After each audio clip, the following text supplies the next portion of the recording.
I'm going to need you to go ahead and come in tomorrow. So if you could be here around 9, that would be great. Okay? So as I thought my mom was going to do on Mother's Day, with our luncheon, discuss religion, didn't happen. But then my dad came by, and with my girlfriend's prodding, I believe that discussion occurred, about 4 or 5 days ago. And as you can imagine, it was a frustrating conversation. My dad, a newly baptized religious person, trying to persuade me in what he thought was logical terms to become religious. Not going to get into the whole conversation. Believe it or not, this conversation would last almost 3 hours. God.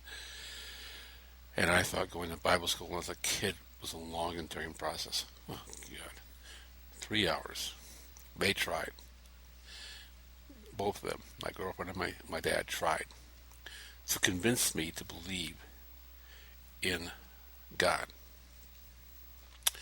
And they had quite an endearing argument for, in their case. And they tried to approach it to me in a logical form as to their beliefs. As usual, most of those beliefs were laid in at least 2 fronts.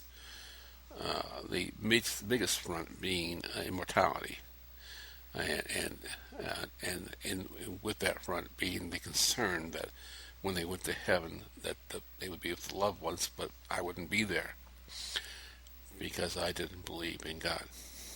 And the second part of immortality, of course, being how wonderful it would be to live forever. And I agreed with him on those parts. I did agree with him on the part of immortality. Absolutely. If that was possible, would I be for it? Yes, absolutely. Great thing. Hey, ain't against immortality. Be a little crowded in this kind of world if we had immortality, but not against it. Even though, yeah, yes, I'm against population explosion, so not down here, up there. But again, I'm looking up there. Can't have more space than down here, I don't think. I don't know. Yeah, keeping on track. So my father's biggest argument was the argument of what have you got to lose?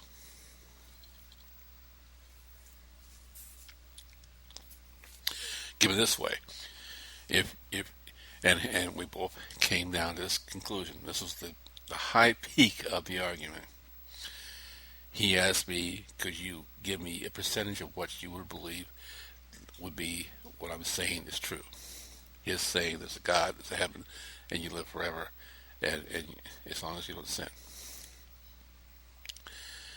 And he just kept pounding with that question, and I had to ponder it only because scientifically, as you look at things, you have to look at possibilities, and there's always a possibility, as Kirk said to McCoy on Starship Enterprise. They pulled away and Spock was there on that dead planet.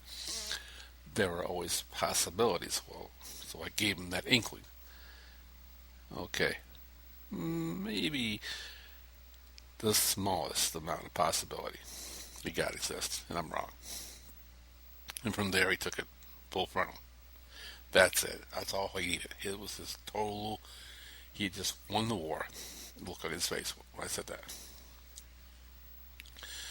So if you had 2 choices, and he just put this, little cup, this right hand going this right way, the left hand going this way, you chose a path, and the one path was, pardon me, immortality. You had the slightest chance of immortality, and the other path is nothingness and no chance of immortality. And that was his argument. What do we got to lose to take that right side? And my answer was, as I am well versed in saying, free will.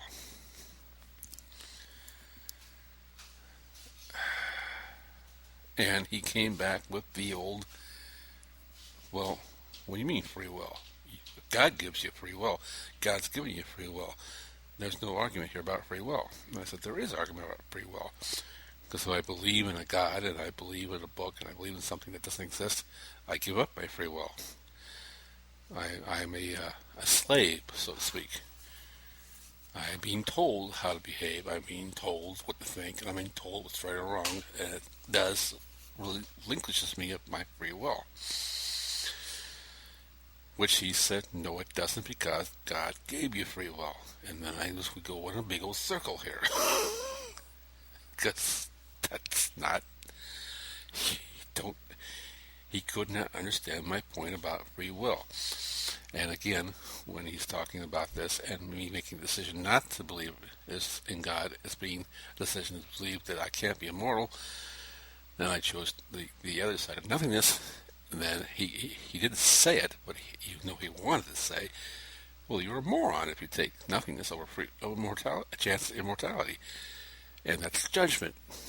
And those are the two arguments that you talk to a religious person, you can never get them to understand. You're judging me by saying I'm wrong for believing there is no God, and it makes me a bad person, and I'm a moron for picking nothingness or immortality. That's judgment. And when you tell me that I cannot choose between that I must give up my soul and my very being and worship someone, that I'm not giving up my free will.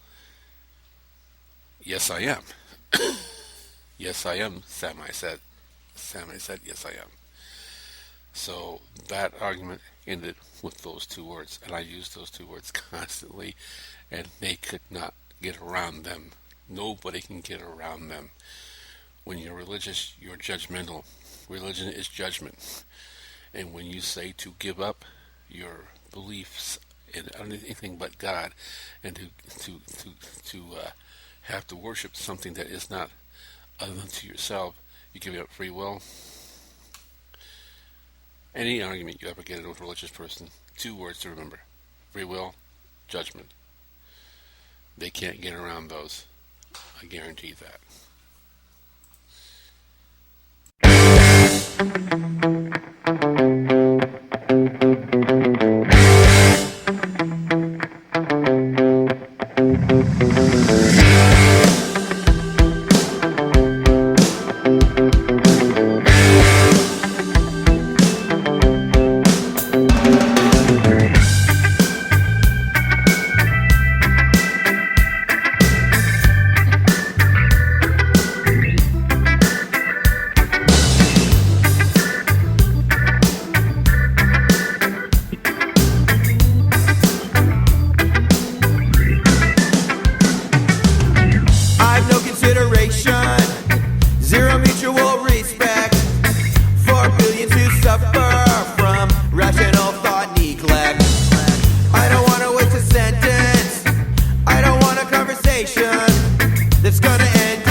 Thank you, sir.